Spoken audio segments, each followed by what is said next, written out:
Hello and welcome to Telesur. I'm Ian Bruce and this is Interviews from Quito, the programme where we explore some of the big challenges facing this country and the region.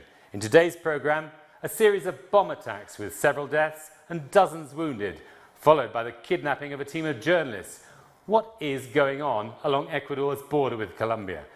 The Colombian army blames dissident FARC guerrillas. Others say it's just a dispute between drug gangs. The FBI has offered to help with the investigation, while some suspect darker motives from the north, even a pretext to restore a US military presence in Ecuador. Meanwhile, the Ecuadorian government has said almost nothing. To help us understand this perplexing situation, we're joined by Jose Antonio Figueroa, a research professor at the Central University of Ecuador. But first, let's have a look at this short video. In a press conference with international media, Interior Minister Cesar Navas gave an update on the situation with regards to insurgent activity on Ecuador's northern border. During his remarks, he clarified the situation of the 3 kidnapped journalists who were abducted on the 26th of March. We are not negotiating. It is clear that we are analyzing the 4 different scenarios, but we can't tell you about them. What we can confirm is that the government is using every resource for our 3 citizens to get back to their homes soon. During the meeting, Foreign Minister Maria Fernanda Espinosa also spoke about the situation on the border and bilateral agreements between Colombia and Ecuador. We can't be so radical. There has been a Colombian reaction and they have helped us, not in the way we expect yet, but we will keep a friendly but firm relationship. However, despite these official announcements, protesters gathered outside the presidential palace to demand information on the whereabouts of paramilitary kidnapping victims. We are peaceful people. We live in the border.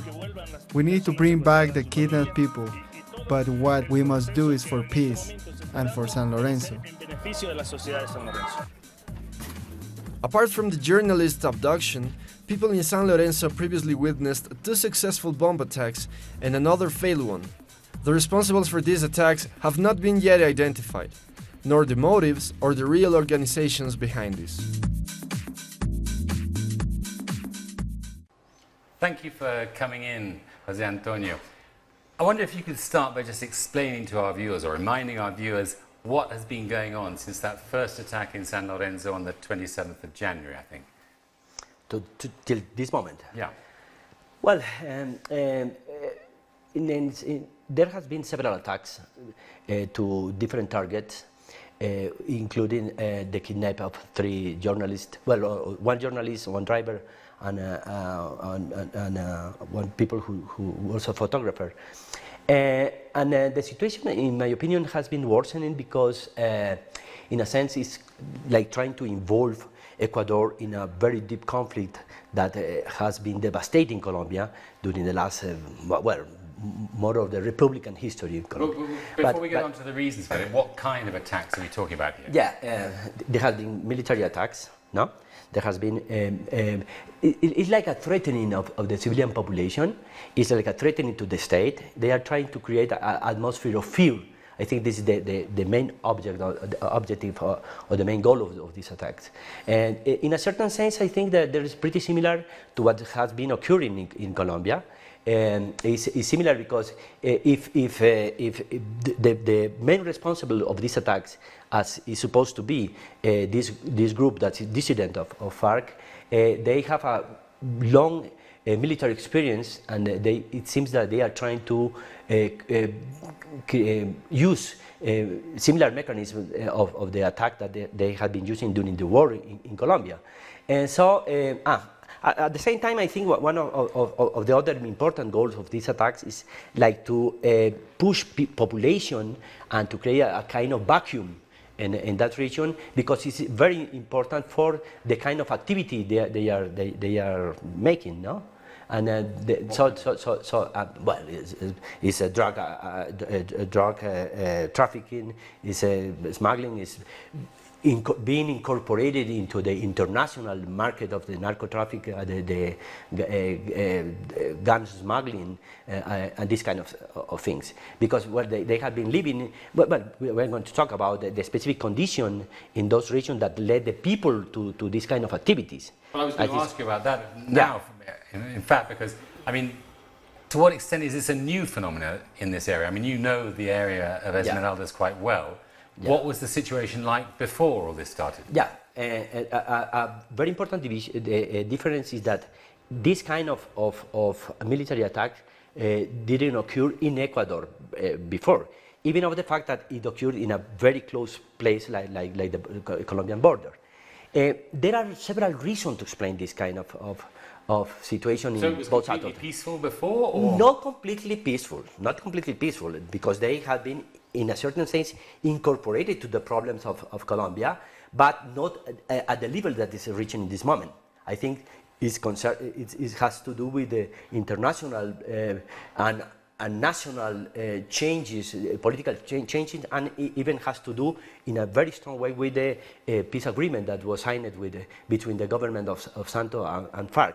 So there are very new specificities that led us to say, okay, yeah, the border never has been a good place to stay. It has structural problems in both sides. But when you compare the side of Ecuador with the side of Colombia, the side of Colombia is incredible worst in comparison to the situation that people live in the side of Ecuador. But when you say the situation is bad, explain this to us. What kind of an area is it? What's it like? Yes, okay. In Tumaco, if you want to talk about the Pacific area of Colombia, the levels of unemployment are really, really high. We are talking about levels of unemployment above of 70% that are on the Colombian side, but it's exactly the same on the most northern little small towns from Ecuador. I'm speaking about San Lorenzo or Bourbon. They share the same level of unemployment, for instance, not reaching more than 70%. That is really high, no? But in the side of Colombia, there are very specific situation that is necessary to talk about, no? And in Tumaco, that is the most the bigger city at the border on Colombia, and they are incorporated into a region that has been suffering the experience of internal colonization of that country, of that part of the country in Colombia. What do you mean by that? There was more than 95% of population are African descent, black population. They come basically from mining sectors of production. That is the name is, well, the most important mining production of Colombia was placed in Nariño, and after that a series of economical booms occurred, but all those economical booms were completely devoted to the internal market and has no positive impact on the population. This is one of the reasons of the level of unemployment, and it occurred with mining. It occurred with tawa, that is one of kind of marfil, wood marfil, that is was very important. It happened also with the caucho.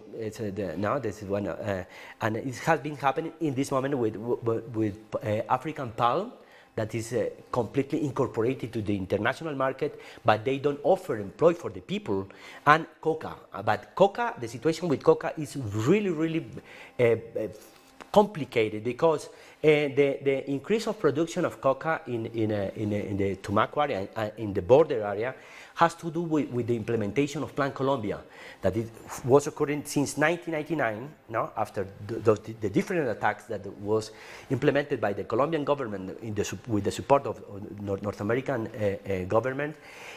It produced a displacement of people from Putumayo, what was because the Plan Colombia was concentrated in Putumayo. Yes, exactly. Which is further east. Exactly, it's further to the east. Now, and people from Putumayo were displacing to the Pacific to the Pacific area and were going to replace the coca production, the leaf coca production from Putumayo, and they were working in Nariño. What was the result of this? The main result was that the new people who were coming to this region as a result of to be expelled because of the military attack, they start to fight against native population, usually most of them black population. So it was a kind of fight between the new income, the new arrivals, and the indigenous, that most of them are black, no? But the property that black population had was a communal property, but they don't have property land. So it means that they were start to be replacing and expelling because of the new arrivals, and the new arrival at the same time has a strong support of the FARC. FARC was an important factor that tried to protect them, the people who arrived from Putumayo. The people who arrived from Putumayo, and in a certain sense it creates a very strong conflict between FARC and native population, because they support the new income people, no? So it was creating an atmosphere very, very complicated, but at the same time, FARC was exercising a kind of local power. Because in front of the absence of the state, FARC was like a police, something like a police, no? In the moment that the peace agreement was signed, FARC left those areas, and those areas immediately were occupied by new members of the international drug trafficking, or for people dissident of the peace agreement of FARC. No, that is the case of what. So that's because people talk about this being a consequence of the peace agreement. Is that what we're talking about here? Okay. Yeah, but some people try to deny the positive effect of the peace agreement. They try to say, no, the peace agreement should have been doing because of the bad effect is going to, no, but it has nothing, it's not the kind of rationalization I'm trying to do. What I'm trying to say is that there is a connection between the peace agreement and the worsening of the situation in this moment in this area, but because the state has been unable to replace the function that FARC was doing, and in a way different to the only military presence. That is the only kind of state presence that has been in the local. So let me see if I can understand this. So basically, the Colombian state has been absent from this area for a long time. I'm going to that function of the state was to some extent fulfilled by the FARC. The peace agreement comes along, the FARC withdraws, there's no state. Yes, a vacuum. It produces a kind of vacuum, a structural vacuum. But actually the absence of the state in that region has been a very, very deep, and it has its historical roots even. I think it has to do even with the kind of negotiation that were produced at the beginning of the 20th century after the Panama was taken by the USA, and for me that is a kind of international agreement that the Pacific area of Colombia was not with a strong presence of the state. And so, if you see all the Pacific area of Colombia, from Panama to the border of Ecuador, is completely abandoned. Well, you can find an important city like Cali, but it's not right in front of the sea. It's pretty far from the sea. And there are two ports. Well, one port is Buenaventura. The people of Buenaventura, most of them, black population, they don't receive any kind of benefit from this port. This port is completely connected with the international market. They don't incorporate people of this zone, nothing at all. No? And the levels of violence are incredibly high in zones like Buenaventura, also in places like Tumaco. all this region. So what triggers specifically? What's new in January that gives rise to these bomb attacks? Okay, after the signed agreement, the peace agreement was signed close a year ago, no? And as you know, the peace agreement has been followed by bad results in a certain sense. 50 people of the members of the Fuerzas Armadas Revolucionarias del Común, the new party, the alternative revolutionary force of the commons, they have been killed, 50 people, no? And most of, close to 200 people of social movement have been also killed. So it gives rise to the people who were, in a certain sense, skeptical about the protection of the old guerrillas that went to the peace process.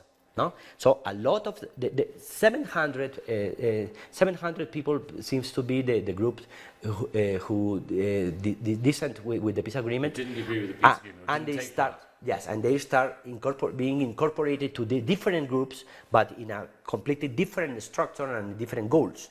They say, well, no, I don't believe in the state. The Colombian state never has offered a real condition for people who have been incorporated into peace process. During the 80s, Unión Patriótica was a party was created because of a negotiation between government and FARC. And we are speaking about close to 4,000 people who were killed. So there is a strong skepticism for the different people of this kind of peace agreement. But let me get this clear, because we're talking about the Colombian army, at least, accuses these people of being FARC dissidents. Are you talking about people who, on a basis of principle, didn't agree with the peace agreement? Or are you talking about basically people who are essentially criminal elements, drug traffickers, who are just doing it in a different context? Yeah, I think both things. I think there is people who don't believe on the peace agreement because of the historical conscience. At the same time, they are living in regions of Colombia where the state has no presence, and the level of unemployment are so high that they have no other possibilities than to continue to living of this kind of illegal activities. So there is a kind of connection between those two factors.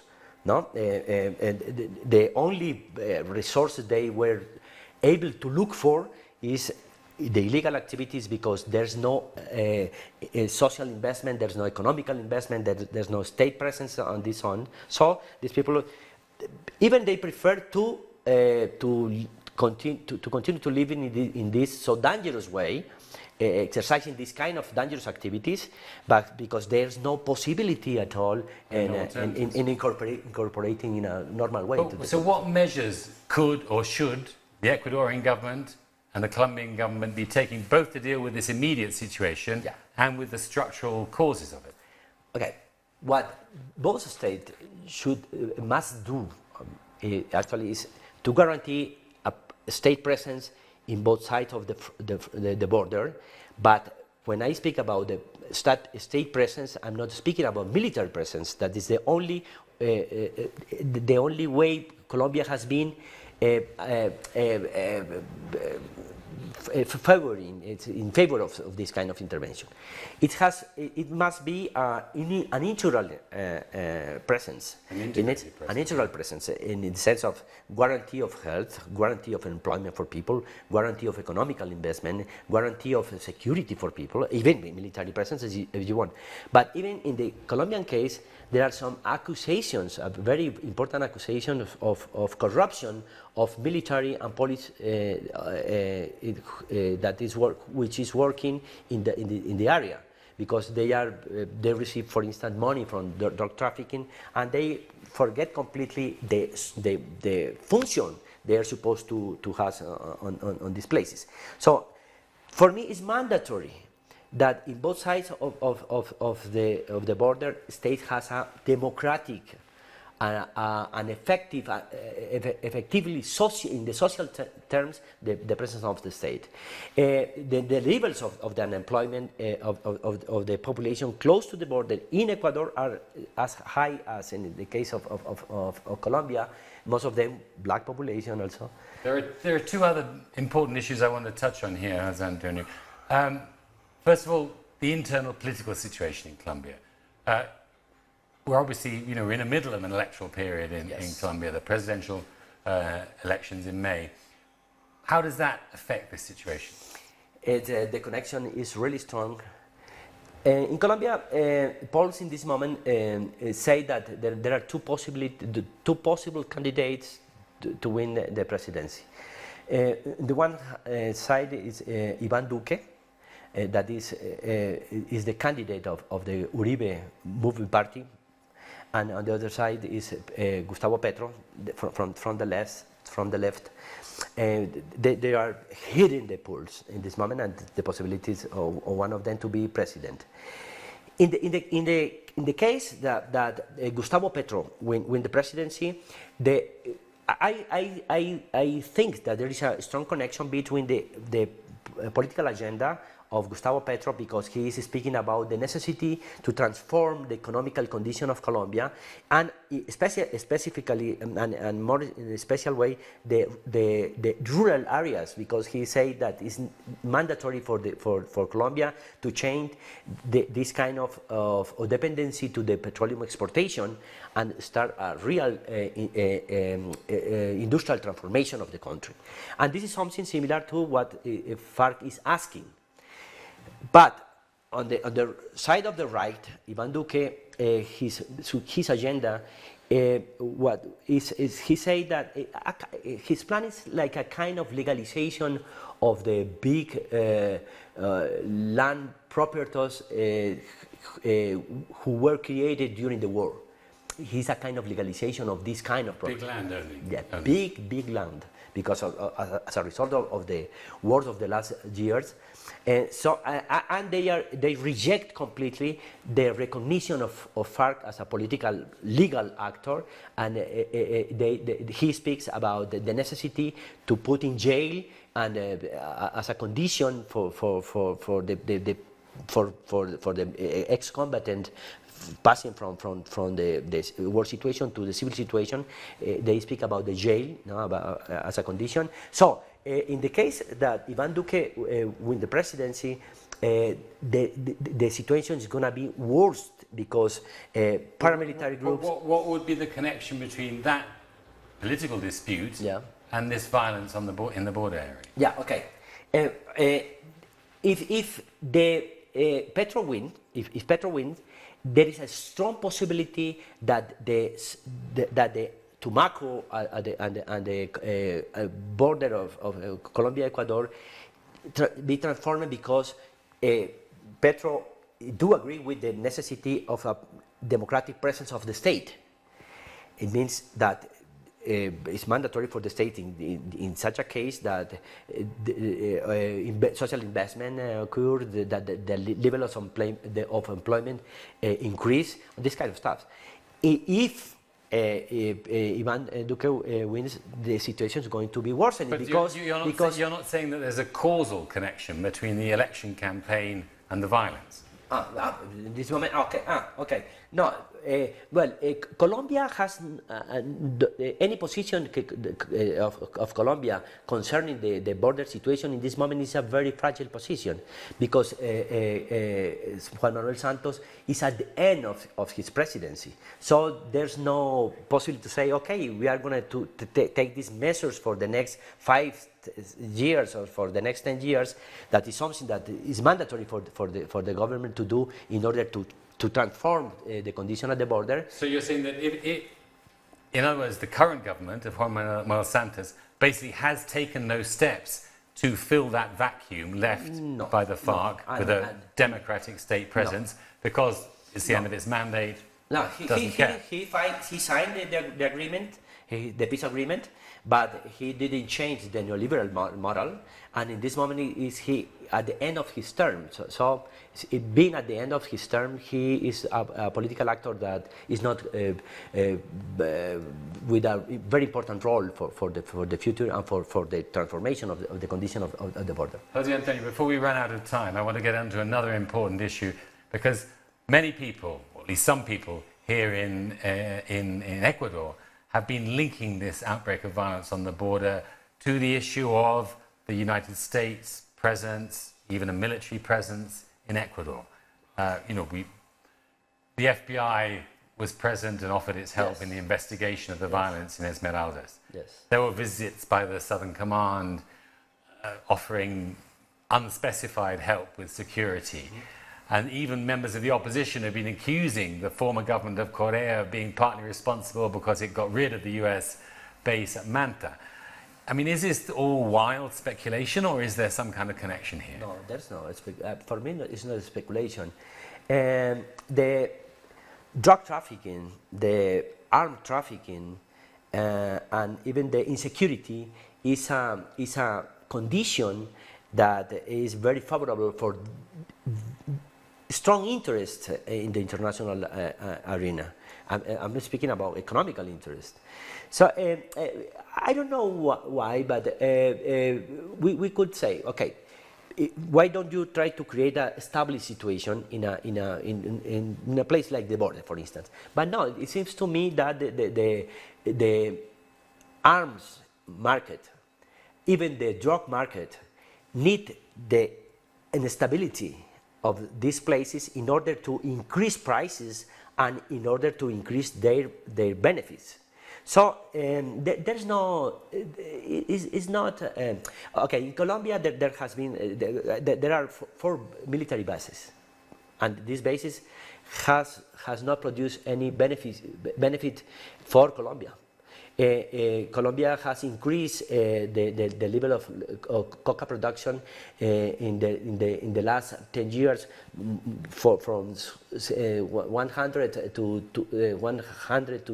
200,000 tons a year. It has doubled the coca production in the last 10 years. Even of the presence of Plan Colombia, the military presence as a result of the Plan Colombia on the military bases supported by the USA. So, what about on the Colombian side? Is it possible that we could see a return of a US military base even in Ecuador? No, but it's supposed that they receive a lot of money, lots of economical support, economical fund, to improve to the war against cartels. But what's happening? Why has not reduction of the coca production, even of the? It's because there are different interests, and one of the interests. Well, I think one of the most important responsible of this are the consumer at the north. North America is full of consumer of coca, and up to this moment, the climate condition, the environmental condition for the production of coca has not been replaced. It's only possible in Colombia, in Ecuador, Bolivia, and Peru, in Andean countries. So as far as the demand of the international market do exist, well, the people who has no possibilities of employment, of education, lack of education, this kind of problem, they are disposed to satisfy this market. So. Just a very final answer, quickly. Do you think the situation is going to improve quickly, soon, or is it going to get worse? It depends. Depends of 2 things. Depends of the decision that both states take. I mean, if Ecuador decide not to follow the military route for the solution of this problem, but on the contrary, if Ecuador decide that a rational presence of the state at the border with education, with health, with employment, transforming even the monocultural production of African palm, this kind of stuff, situation will change. The same with it won't. Yes. I'm afraid we've run out of time there, Jose Antonio, but yeah, it's fascinating and we could go on talking about it a great deal more. But thank you so much. Thank you for watching. We've been talking to Jose Antonio Figueroa, research professor at the Central University here in Quito, about the wave of violence on the border between Ecuador and Colombia and what lies behind it.